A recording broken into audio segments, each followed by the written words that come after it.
Cette semaine, nous allons parler de la loi sur les véhicules hors route, les règlements ainsi que les décrets. Il faut visualiser ça comme un triangle. La loi est le sommet du triangle. Sous la loi, il y a les règlements sur les véhicules hors route et il y a à côté un autre document qu'on peut appeler un décret. La différence entre ces trois documents-là, c'est leur méthode d'adoption, mais ces trois documents-là sont intimement liés. Régulièrement, quand un utilisateur de véhicule hors route va lire la loi, bien, va se dire, bien, OK, je suis correct, je respecte les règles de la loi sur les véhicules hors route. Par contre, il est peut-être en infraction parce que les détails de l'article de loi qui peuvent le concerner peuvent être inclus dans le règlement.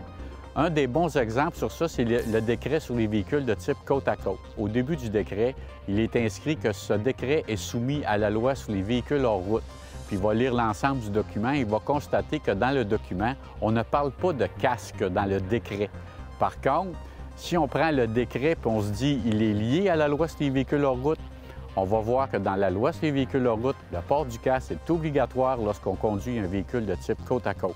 J'espère que ces petites indications-là sont venues clarifier votre interprétation de la loi parce qu'il est important de savoir que les trois éléments sont intimement liés.